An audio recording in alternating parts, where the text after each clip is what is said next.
Alrighty guys, so I'm going to be installing this brand new Megan race, or Megan race, however you want to say it, strut bar on my E92 335i. So pretty much we got these two little towers. It's going to connect to the strut towers over here, one on each side, and then we got the bar that goes across.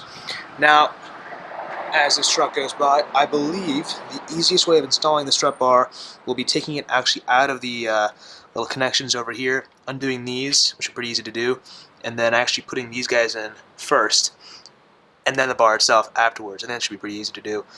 So first of all, we got to get the car on a level surface, which is not on right now. It's on my driveway, so I put it over there in the parking lot. Alright, first I'm going to get these end links of the strut bar off.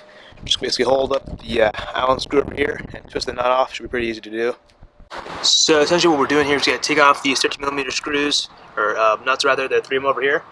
I'm going to slide up this end link and put it in there. So then we're going to hand tighten all of the nuts back on to the strut itself, and we'll do that for both sides, and then get the actual strut bar put in between, and then we'll tighten all those things down. And yeah, it should be pretty straightforward. I'm going to get this one end link on here first. Alright, so we've got the one end link on, just kind of finger tight. The same with the other side real quick. Alright, so then I've got the strut tower bracket kind of loosely put in place. I can go ahead and get the bar and just kind of set it.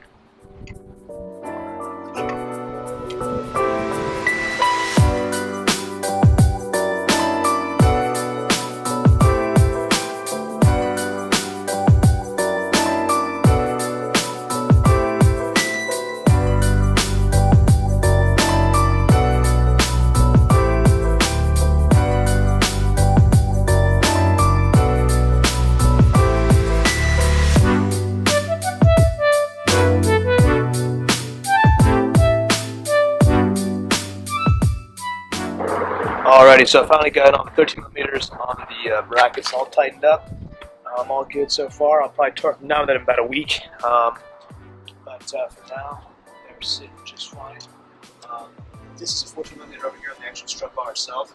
I'm going to get my Allen set out to hold this one in place over here so I can tighten all of them down. So I'll be right back, get that Allen, and I'm going to tighten this up as much as we can, and we should be good to go.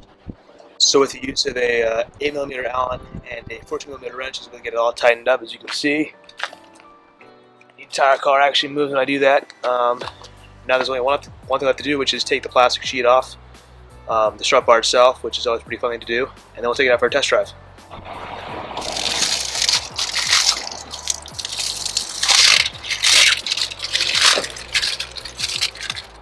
Alright, here we can see the new strut bar, looking pretty good. I've got the connections all tightened down here, like I said earlier. Looking good.